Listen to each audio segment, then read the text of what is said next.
তুমি খুব চালাক, মরার পরে জান্নাত পাবো, এই বাকি কথা তুমি ভালোই বলতেছো, কিন্তু হযরত উমরকে এক নজর দেখতে পাবো, এই নগদ কথা বলতে তোমার কোন জায়গাত বাজে? টাকা দিল 10 বেশ তো ফসা ফস, টাকা দিল 20 বেশ তো দিয়ে দিস, এরকম দোয়া করা খুবই সহজ। মরার পরে জান্নাত, এই দোয়া করা খুবই সহজ। রাখাল বলে মরার পরে জান্নাত পাবো, এই বাকি কথা তুমি বললে, কিন্তু হযরত উমরকে এক নজর দেখতে পাবো, এই নগদ কথা বলতে তোমার কোন জায়গাত বাজে? উমর ফারুকের চোখ দিয়ে দর দর করে পানি পড়তেছে। আমি যে উমর, এই কথা রাখালকে কেমনে বলবো? যে রাখাল আমাকে তওবা পড়াইছে, যেই রাখাল আমাকে মুনাফিক কইছে, যে রাখাল আমাকে ভণ্ড কইছে, এখন যদি বলি আমি উমর, বলাও সারা, রাখাল হার্ট ফেল করে মরাও সারা। যে উমর রাস্তাতে গেলে শয়তান কয়দিন যায় না, আর সেই রাখালকে তওবা পড়াইছে। জোরে কোন কি পড়াইছে? সেই রাখালকে মুনাফিক কইছে, ভণ্ড কইছে।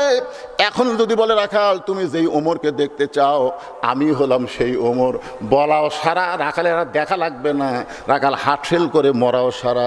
উমর ফারুক চিন্তাত পড়ে গেলেন, আমি যে ওমর, এইটা রাখালকে কেমনে বলবো? এমন সময় আল্লাহর কোরআন সামনে এসে বলতেছে, ওমর তুমি যদি ডাইরেক্ট বলবার না পারো, উদু ইলা সাবিলি রব্বিকা বিল হিকমাহ। জোরে কান সুবহানাল্লাহ। ওমর ফারুক বললেন, রাখাল সত্যি যদি হযরত উমরকে দেখতে চাও, তাহলে তোমাকে ফজরের নামাজ সামনে কাতারে আদায় করা লাগবে। ফজরের নামাজ যদি সামনে কাতারে আদায় করো, মেহরাবের দিকে লক্ষ্য করে দেখবা যেই মানুষটা ইমামতি করতেছে, ওই মানুষটি হলেন হযরত উমর। সুবহানাল্লাহ। দুই একজন করলেন। কি বুঝলেন? কি বুঝলেন? যত বড় নেতা হবেন, তত বড় মসজিদের ইমাম হওয়া লাগবে। জোরে কোন কথা ঠিক কি না? নামাজ পড়ে না ওই নেতা। ওই ছোটবেলায় দেখতাম, কারেন্ট ছিল না, এই হারকিন মোছা লাগতো। সন্ধ্যার সময় মা বোনেরা পুরানো কাপড় দিয়ে হারকিন মুছতো। আপনারা দেখেন নি? আমরা বলতাম, মা আমার নাম কি কয়? এটা লেতা বাবা, এটা লেতা। যেই লেতা নিজে নামাজ পড়ে না, তার কর্মী বাহিনীরাও নামাজ পড়ে না। ওমর ফারুক বলতেছেন, রাখাল সত্যিই যদি উমরকে দেখতে চাও, তাহলে ফজরের নামাজ তোমাকে সামনে কাতারে আদায় করা লাগবে। ফজর যদি সামনে কাতারে আদায় করো, মেহরাবের মধ্যে দেখবা যে মানুষটা ইমামতি করতেছে, ওই মানুষটি হলেন হযরত ওমর। রাখাল ছোট বাচ্চার মতন কাঁদতেছে।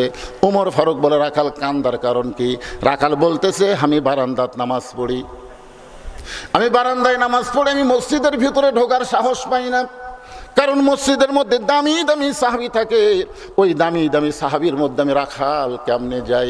ওমর ফারুক বললেন, রাখাল তুমি বারান্দায় নামাজ পড়ো, তুমি কম দামি, আর মসজিদের মধ্যে নামাজ পড়ে তারা দামি। এই কথা তোমাকে কে বুঝাইলো? আল্লাহ কোরআনে বলেছেন, ইন্না আকরামাকুম ইনদাল্লাহি আতকাকুম। ওই ব্যক্তি সবচাইতে দামি হয় যার কলিজার মধ্যে আল্লাহর বেশি ভয়। আমি চেয়ারে বসে ওয়াজ করতেছি, আমি বেশি দামি, আর আপনারা নিচে বসে ওয়াজ শুনতেছেন, আপনারা কম দামি। এটা কখনোই মনে করা যাবে না। অনেক বক্তাকে আল্লাহ তক্তা বানাইয়া জাহান্নাম দিবে, অনেক শ্রোতাকে আল্লাহ বিনা হিসাবে জান্নাত দিয়ে দিবে। জোরে কোন কথা ঠিক কি না? কে দামি? হ্যাঁ, আল্লাহ এখানে মাফ করে দিছে, আমার কাছে কে দামি? ইন্না আকরামাকুম ইনদাল্লাহি আতকাকুম।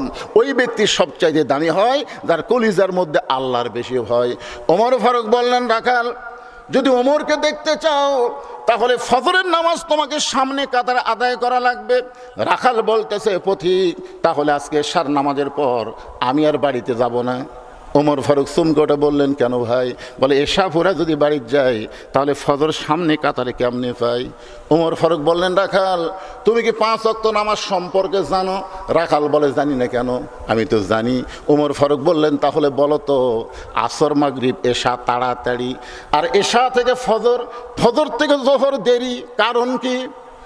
দেখবেন 3 ওয়াক্ত নামাজ কি তাড়াতাড়ি, বুঝতে পারেননি? আসর পড়ার কিছুক্ষণ পরেই, মাগরিব পড়ার কিছুক্ষণ পরেই, কিন্তু এশা থেকে ফজর লম্বা সময়, আবার ফজর থেকে জোহর লম্বা সময়। বলো তো এই 2 ওয়াক্ত নামাজ লম্বা কেন? রাখাল বলতে, আমি তো জানি না। ওমর ফারুক বলতে পারে, তাহলে তুই না বড় মূর্খ রে। এ কথা বলতে পারে কি পারে না? কিন্তু নেতাকে রাগ কন্ট্রোল করা লাগবে। নেতা সাধারণ মানুষের মতন হলে হবে না ভাইজান। এটা নেতা আদর্শ হচ্ছে মুহাম্মাদুর রাসূলুল্লাহ, লাকাদ কানা লাকুম ফি রাসূলিল্লাহি উসওয়াতুন হাসানা। ওমর ফারুক বললেন, রাখাল তাহলে শোনো, ফজর থেকে জোহর আল্লাহ লম্বা সময় দিয়েছে, এই লম্বা সময়ের মধ্যে তুমি রাখালি করবা। কেউ ব্যবসা বাণিজ্য করবে, কেউ খেতে খামারে কাজকাম করবে, কেউ চাকরি বাকরি করবে। এগুলা কাজকাম করতে গিয়া তার দেহের যে ক্ষয় হবে, এশা থেকে ফজর আল্লাহ লম্বা সময় দিছে, এই লম্বা সময়ের মধ্যে ঘুম পারলে আল্লাহ ঘুমের মাধ্যমে ওই ক্ষয়টা পুরা করে দিবে। তাহলে তুমি যে এশা থেকে ফজর সামনে কাতারে ধরবার চাও, যদি তোমার চোখে ঘুম ধরে, রাখাল বলতে ঘুম যদি ধরে মসজিদের কোনায় ঘুমায় যাব। ওমর ফারুক বললেন, মসজিদের ভিতরে ঘুমানোর দলিল দাও। তুমি তো মসজিদের মধ্যে ঘুম পাড়বা, তার একটা দলিল থাকা লাগবে না? কথা কেন, একটা দলিল থাকা লাগবে না? ঘুম পাড়া তো দূরের কথা, জোহরের নামাজ পড়ে সবাই চলে গেছে, ওরা তিনজন চার ফ্যান দিয়ে গল্প করতেছে, এক আধ ঘন্টা হয়, গল্প শেষ হয় না। আলু তো স্টোরের থনবারে আলুর দাম যে কমে গেল, সামনে আর আলু আবাদ করবো না, এরকম দুঃখের গল্প করতেছে। এক আধ ঘন্টা হলে তিনজন, ফ্যান চলতেছে কয়টা? চারটা। তো কান্দের ফেরেশতা বলতেছে, আল্লাহ সবাই নামাজ পড়ে বাড়িতে গেল, এরা তিনজন যে ধারে গল্প করতেছে, এরকে মাথার উপর যে ফ্যান ঘুরতেছে, এর খবর কি? আল্লাহ বলতেছে, এই গল্প করার সময় এদের মাথার উপর যে ফ্যান ঘুরলো, এই ফ্যানের কারেন্টের বিল এই তিনজন আলাদাভাবে না দেওয়া পর্যন্ত এরা জান্নাতে যাওয়ার পারবে না। কারণ মসজিদ ওর বাপের ঘর না, ইচ্ছা মতো গল্প মারবি। তোর এখন কথা ঠিক কি না? মসজিদ কি তোমার বাপের ঘর? ইচ্ছা মতো গল্প করার কোনো সুযোগ মসজিদে।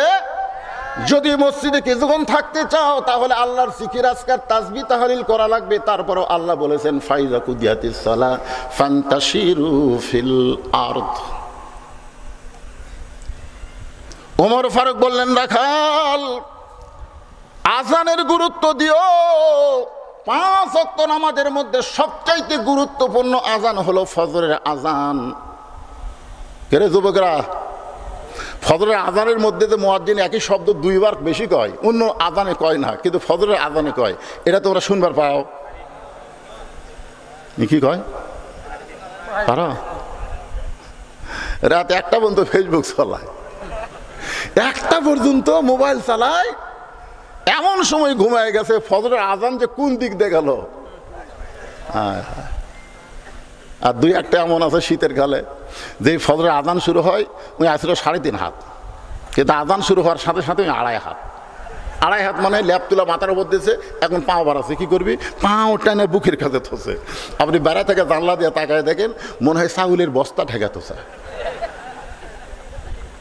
ল্যাপ টানটা দেখেন, ল্যাপের তলে ওর সাইজ, আর সকালবেলা সাইড ঠিবে কুত্তার সাইজ, একই সাইজ। ফজরের আজান শুনে ঘুম পাড়ে যারা, কুত্তার আমল করে তারা। এখন আপনারা বলা লাগবে আমার সঙ্গে, ফজরের আজান শুনে ঘুম পাড়ে যারা, কুত্তার আমল করে তারা। বলতে পারবেন ভাইজান? ফজরের আজান শুনে ঘুম পাড়ে যারা, যারা যারা বলতে তারা বুঝবেন এরাই ফজর পড়ে না। দেখেন তো কে কে বলে না, দেখেন তো। কারণ মসজিদকে কেন্দ্র করে আজকের মাহফিল। জোরে কর কথা ঠিক কিনা? আর 5 ওয়াক্ত আজানের মধ্যে সবচেয়ে গুরুত্বপূর্ণ আজান হলো ফজরের। ফজরের নামাজ যদি কেউ বাড়িতে পড়ে, রাসূল বলেছেন সে মুনাফিক হয়ে মৃত্যুবরণ করবে। ফজরের নামাজ বাড়িতে পড়া যাবে না, মসজিদে পড়া লাগবে। আমি ওয়াজ করছি নাটোরে, যে ফজরের আজান শুনে ঘুম পাড়ে যারা, কুত্তার আমল করে তারা। বুঝলেন? এই কথা যেই কইছি 3-4 বার, 4-5টা কুত্তা দৌড়াচ্ছে। ওরা কুত্তা কাছে আমি ওয়াজ শুরু করতে, দেখবেন এখন কিছু মুয়াজ্জিন আজান দেওয়ার সময় কুত্তা করে না। এই করে কি করে না? এক মুয়াজ্জিন আমারে কইছে, হুজুর কুত্তারা ঘুম পাড়ে, কিন্তু আমি আজান দিলি কুত্তা করে। আমি বললাম, মুয়াজ্জিন এটা কি জন্য করে তুমি জানো? মুয়াজ্জিন কয়, না হুজুর আমি জানি না। কারণ তুমি যে আজান দিচ্ছ মুয়াজ্জিন, তোমার ছেলে কয়টা? তো করছে, হুজুর আমার 3 ছেলে 1 মেয়ে, বিয়ে দিছি। তো তোমার 3 ছেলেকে নামাজ পড়ে? কয় না। তো এই জন্যই কুত্তে বেজার, যে আজান দেয় লিজের বেটারাই নামাজ পড়ে না, এই জন্য কুত্তা করে।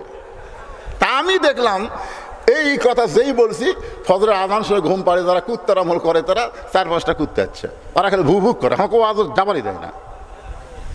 তখন আমার কাছে আল্লাহর কোরআন এসে বলতেছে সুম্মা রাদাদনাহু আসফালা সাফিলিন। আমি যখন বললাম ফজরের আযান শুনে ঘুম পাড়ে যারা, কুত্তার চাইতেও খারাপ তারা। যেই কইছে কুত্তার চাইতেও খারাপ তারা, কুত্তা দূর। কুত্তা কইছে এইবার হুজুর লাইনে তুলছে। জানেন, একটা বেনামাজির চাইতে শুকুর কুকুর অনেক ভালো। শুকুরের নাম শুয়োর। শুয়োর শুয়োর আর কুত্তা অনেক ভালো একটা বেনামাজির চাইতে। ওমর ফারুক বললেন, রাখাল ফজরের আজানের গুরুত্ব দিও। এতদিন রাখাল নামাজ পড়েছে বারান্দায়, রাখাল আজানের গুরুত্ব দেয়নি। আজানের গুরুত্ব যারা দেয় তারা মসজিদের সামনে কাতার পায়, আর যারা আকামতের গুরুত্ব দেয় তার অধিকাংশই নামাজ হয় না। কেন হয় না জানেন? মানে বাজারে দোকানদারি করে, ওই আবার 5 ওয়াক্ত নামাজ জামাতে পড়ে। ওই ঘড়ির দিকে তাকায় আর চিন্তা করে আর কয় মিনিট আছে, আকামতের আর কয় মিনিট, আজান তো হয়েই গেছে, দেখে আর 2 মিনিট আছে। ওই তাড়াতাড়ি তালা দিয়ে দৌড়া যায়, দেখে মসজিদ ভরে গেছে, বারান্দার শেষ কাতার। আল্লাহু আকবার। যে হাত বান্ধিছে মিন শাররিল ওয়াসওয়াসিল খান্নাস, ওর ভিতরে কিন্তু একটা শয়তান আছে। জোরে কেন আছে নাই? হাত বান্ধার পরে শয়তান বলতেছে, তুই যে তাড়াতাড়ি তালা লাগালি চাবি। এর আগে কিন্তু কয়নি, যে হাত বান্ধিছে তখন শয়তান বলতে, তুই তাড়াতাড়ি করে তালা লাগাইলি চাবি। এক হাত টান দেয়। আচ্ছা, হ্যাঁ হ্যাঁ হ্যাঁ, আপনি বলেন তো ওর নামাজ আছে না গেছে? হাদিসে আছে বিস্তারিত হুজুরি কলব ব্যতীত, হাদিসে আছে বিস্তারিত হুজুরি কলব ব্যতীত করছিন কালেও নামাজ তোর হবে না। তবে কেন গাও জোয়ারি, মানুষকে দেখাও নামাজ পড়ি, ও তোমার সিদ্ধ বীজে সুফসল ফলে না। আজও কেন আল্লাহর নামাজ ধরতে পারলা না? কদ আফলাহা মান তাযাক্কা ওয়া যাকারা ইসমা রাব্বিহি ফাসাল্লা। আগেই নামাজ নয়, আগে নামাজের জন্য মনকে মসজিদ বানাইতে হবে। শুধু মসজিদের মধ্যে ঢুকলে হবে না, মসজিদকে যদি মনকে যদি মসজিদ বানাবার পারেন, আপনার মন চলে যাবে ওই মসজিদ থেকে কাবার কাছে। শুধু কাবার কাছে যাবে না, কাবার মাধ্যমে বাইতুল মামুরের ভিতর দিয়া আল্লাহর আরশ পর্যন্ত যোগাযোগ হবে। আসসালাতু মিরাজুল মুমিনিন, নামাজ হচ্ছে মুমিনদের জন্য মেরাজ। এতদিন রাখাল নামাজ পড়েছে বারান্দায়, আজকে নামাজ পড়বে কোন কাতারে? জোরে কোন কোন কাতারে? এখন সামনে কাতারে নামাজ পড়তে গেলে মসজিদের মধ্যে ঢোকা লাগবে। মসজিদের মধ্যে আপনারা ঢুকছেন কোন পায়ে? একেবারে সবুজ গেঞ্জি কোন পায়ে? তুই কথা কইস না, তুই ঢুকিস নি। 7 বছর থেকে নামাজের তালিম দেওয়া লাগি পাগলা, আর 10 বছর থেকে জোর করে মাইরা পিটার লিয়া দেওয়া লাগি। জোরে কোন কথা ঠিক কিনা? তোর বয়স তো 10-এর বেশি হয়ে গেছে, কথা কইস না কেরে? আমি আপনাকে এলাকারই সন্তান, কিন্তু এলাকার দাওয়াত লিবার পারি না। হাসিনার সমত করবে দেয়নি, এখন সামনে করবে দিবি কিনা আল্লাহ ভালো জানে। জোরে কোন কথা ঠিক কিনা? আজকে যখন একটু চান্স পাচ্ছি ভাই, একটু হোহা করার দরকার আছে না? জোরে করে আছেন না? মসজিদের মধ্যে যখন ঢোকেন তখন কোন পায়ে? ডান পায়ে কেন ঢোকেন? কোনোদিন কোনো মৌলানাকে বলছেন যে হুজুর আমরা ডান পায়ে কেন ঢুকি? ডান পায়ে ঢোকার উপকারিতা কি? আমরা কোনোদিনও বলি নাই। কেন ঢোকেন ডান পায়ে জানেন? কথা কয় না, না জানলে কবেন জানি না। এটা ঝাঁকি দেখুন, জানেন মসজিদ কার ঘর? হাসরের ময়দানে আল্লাহ তাআলা যাদের আমল নামা ডান হাতে দিবে তারা বিনা হিসাবে জান্নাতে যাবে। তাহলে মসজিদের মধ্যে যখন ঢুকতেছেন তখন আপনি বিশ্বাস করলেন মসজিদ আল্লাহর, আল্লাহ হলো ডানপন্থী। আর যখন মসজিদ থেকে বের হবেন তখন কি? বাম পাও। বাম পাও মানে দুনিয়ার আইন যারা মানবার চায়, দুনিয়ার আইন দিয়ে যারা রাজনীতি করে, এরা হলো সবাই বামপন্থী। ঢোকার সময় একটা দোয়া পড়েন। দোয়া পড়েন না ভাইজান? যখন করোনা ছিল তখন এই দোয়া পড়ছেন? এই যখন করোনা ছিল দেখি আমার মাদ্রাসার মসজিদে এক লোক মুগত মাস্ক দিয়ে ওই মসজিদে ঢুকতেছে। তা আমি বললাম কে ভাই, একজন মোবাইল করলে একটা মেয়ে মানুষ করে দেয়, আপনার যখন ঘর থেকে বাইরে যাবেন তখন মুখে মাস্ক পরবেন। তা আপনি ঘর ঢুকতে মাস্ক পরতেছেন কেন? নিজের ঘরত কোনোদিন মাস্ক পরেন কয় না, তাহলে আল্লাহর ঘরে ঢুকতে মুখত মাস্ক কেন? হুজুর ভয়, হুজুর ভয়। আরে পাগলা, আপনি যে দোয়া পড়তেছেন আল্লাহুম্মা ফতাহলি আবওয়াবা রহমাতিক, আবওয়াবা এটা কিসের দরজা? এটা গজবের দরজা না রহমতের দরজা? করোনা কি? করোনা রহমত? করোনা হলো গজব। আর আপনি যখন মসজিদ ঢুকতেছেন এটা হলো রহমতের জায়গা। রাখাল এতদিন বারান্দায় নামাজ পড়েছে, আজকে ডান পায়ে মসজিদের মধ্যে দোয়া পড়ে ঢুকে সামনে কাতারে যাবার চাই। যেই রাখাল সামনে কাতারে যাবার চাই, প্রত্যেকটা সাহাবী নড়ে সরে রাখালকে যাওয়ার রাস্তা করে দেয়। রাখাল কয় মনে মনে, ভাবলাম কি আর দেখতেছি কি?